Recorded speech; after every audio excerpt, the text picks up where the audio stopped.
Hello बच्चों, स्वागत है आपका आपके अपने YouTube channel chemistry by Shiv Kumar sir में। और आज हमारा टॉपिक है परमाणु त्रिज्या। परमाणु त्रिज्या किसे कहते हैं? आपको मालूम है कि ये सपोज करो ये परमाणु का नाभिक है और इसमें ये वायतम कोश है। तो परमाणु के नाभिक का जो केंद्र है, इस केंद्र से और वायतम कोश तक की दूरी को हम क्या कहते हैं? परमाणु त्रिज्या कहते हैं। अब किसी परमाणु में सपोज करो 5 कोश है, तो इसकी परमाणु त्रिज्या केंद्र से और वायतम कोश तक की दूरी, तो परमाणु त्रिज्या क्या होगी?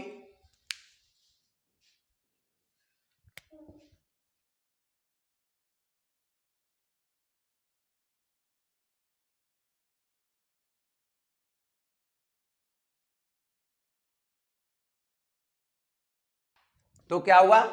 किसी परमाणु के नाभिक के केंद्र से वायतम कोश तक की दूरी को हम क्या कहते हैं? परमाणु त्रिज्या कहते हैं। मानो परमाणु का नाभिक है ये, तो इस नाभिक का केंद्र है ये, इस केंद्र से ये वायतम कोश तक की दूरी क्या कहलाती है? परमाणु त्रिज्या कहलाती है। ये नाभिक है और इसका केंद्र है ये, तो इससे यहां तक की दूरी क्या कहलाएगी? परमाणु त्रिज्या कहलाएगी। तो परमाणु त्रिज्या दो चीजों पर डिपेंड करती है। एक तो होता है कोषों की संख्या,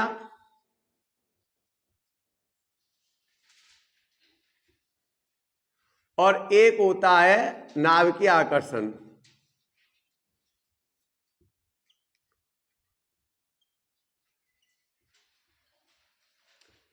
आपको मालूम है जैसे जैसे कोषों की संख्या बढ़ेगी, इसमें कितने कोष थे? 3, परमाणु त्रिज्या इतनी। इसमें कितने कोष है? 5, परमाणु त्रिज्या ज्यादा हुई कि नहीं हुई? तो कोषों की संख्या बढ़ेगी तो परमाणु त्रिज्या बढ़ेगी या नहीं बढ़ेगी? इसके अपोजिट नाभिक का आकर्षण वायतम कोष पर बढ़ेगा तो परमाणु त्रिज्या क्या होगी? कम होगी या नहीं होगी? तो परमाणु त्रिज्या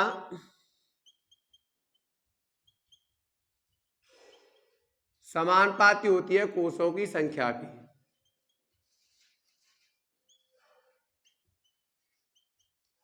और व्युत्क्रमानुपाती होती है नाभिकीय आकर्षण की।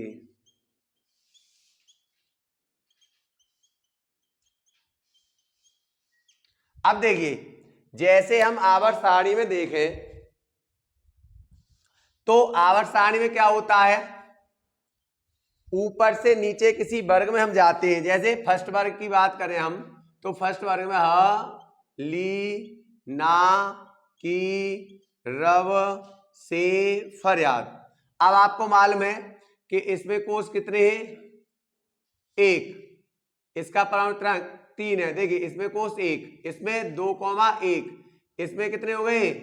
3 कोष हो गए। 2, 8, 1, इसमें 2, 8, 8, 1, इसमें 2, 8, 18, 8, 1, इसमें 2, 8, 18, 18, 8, 1, और इसमें 2, 8, 18, 18, 8, 1, 2, 8, 18, 32, 18, 8, 1। अब बताइए जैसे जैसे हम नीचे जा रहे हैं, अगर परमाणु क्रमांक देखें तो 1, 1 में 2 जोड़ो 3, 3 में 8 जोड़ो 11, 11 में 8 जोड़ो 19, 19 में 18 जोड़िए 37, 37 में 18 जोड़िए 55, और 55 में 32 जोड़िए 87। ये इसका परमाणु क्रमांक है। तो इस वर्ग में हम ऊपर से नीचे जा रहे हैं, तो बताइए कोषों की संख्या बढ़ रही है या नहीं बढ़ रही है? इसमें कितना कोष है? देखो ये नाभिक हो गया 1 कोष, ये नाभिक हो गया इसमें 2 कोष, ये नाभिक हो गया इसमें 3 कोष, ये नाभिक हो गया इसमें 4 कोष, ये नाभिक हो गया इसमें 5 कोष। कहने का मतलब है जैसे जैसे हम ऊपर से नीचे की ओर जा रहे हैं तो कोषों की संख्या बढ़ रही है, तो परमाणु त्रिज्या बढ़ेगी या नहीं बढ़ेगी? बताइए, परमाणु त्रिज्या बढ़ेगी या नहीं बढ़ेगी? तो यही हमने बताया है कि जो परमाणु त्रिज्या है वो समानुपाती किसकी होती है? कोषों की संख्या के समानुपाती होती है। अर्थात अगर परमाणु कोषों की संख्या बढ़ेगी तो परमाणु त्रिज्या बढ़ेगी।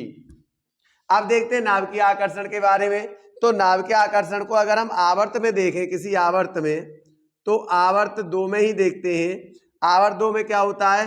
लिथियम, और लिथियम के बाद कौन सा आता है?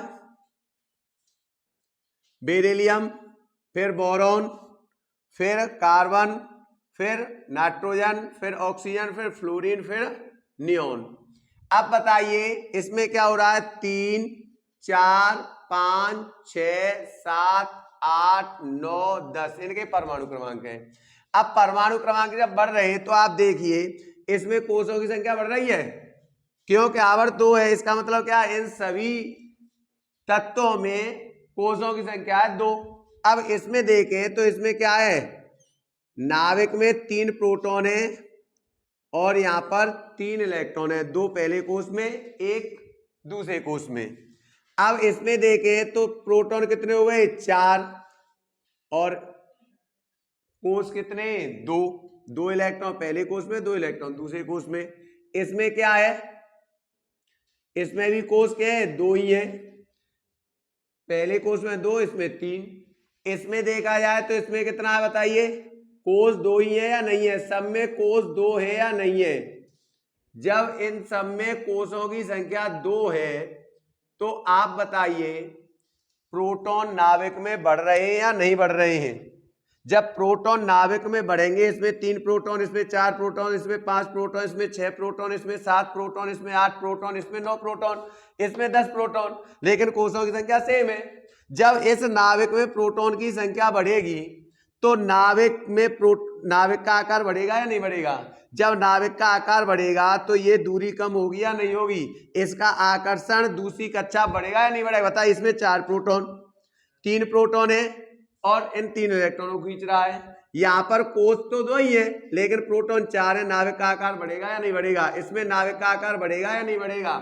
जब इसमें नाविक का आकार बढ़ रहा है, कोषों की संख्या वही है, तो नाभिकीय आकर्षण बढ़ेगा या नहीं बढ़ेगा।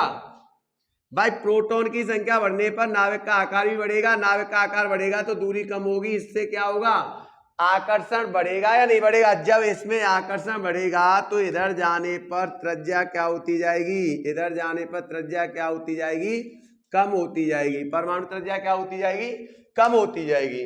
तो परमाणु त्रिज्या क्या है, किसी परमाणु के नाविक के केंद्र से वातम कोष तक की दूरी को हम परमाणु त्रिज्या कहते हैं। परमाणु त्रिज्या 2 कारकों पर डिपेंड करती है, एक कोषों की संख्या पर और दूसरा नाभिकीय आकर्षण पर। परमाणु त्रिज्या कोषों की संख्या के समानुपाती होती है और नाभिकीय आकर्षण के व्युत्क्रमानुपाती होती है। यानी कोषों की संख्या बढ़ेगी तो परमाणु त्रिज्या बढ़ेगी, नाभिकीय आकर्षण बढ़ेगा तो परमाणु त्रिज्या घटेगी। इसी तरह आवर्त सारणी में ऊपर से नीचे अगर किसी वर्ग में हम जाएं तो कोषों की संख्या बढ़ती है, जिस कारण परमाणु त्रिज्या का मान बढ़ता है, परमाणु त्रिज्या बढ़ती है।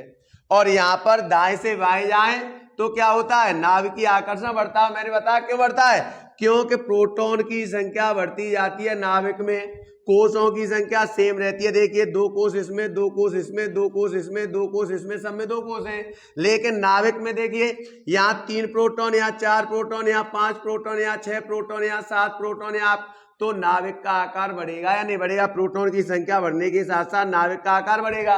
नाविक का आकार बढ़ रहा है तो नाविक से वातम कोष की दूरी कम होगी या नहीं होगी। जब वातम कोष की दूरी कम होगी आकर्षण बढ़ेगा या नहीं बढ़ेगा। जहां दूरी कम होती है वहां आकर्षण बढ़ता है या नहीं बढ़ता है। जब आकर्षण बढ़ेगा तो क्या हो जाएगा, परमाणु त्रिज्या और कम होगी या नहीं होगी।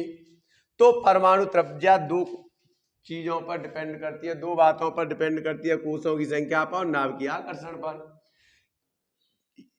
परमाणु त्रिज्या कोषों की संख्या के समानुपाती होती है और नाभिकीय आकर्षण के व्युत्क्रमानुपाती होती है। अगर हम आवर्त सारणी की बात करें तो किसी वर्ग में ऊपर से नीचे की ओर जाने पर कोषों की संख्या बढ़ने के कारण परमाणु त्रिज्या बढ़ती है और किसी आवर्त में दाएं से बाएं जाने पर नाभिकीय आकर्षण बढ़ने के कारण परमाणु त्रिज्या कम होती है।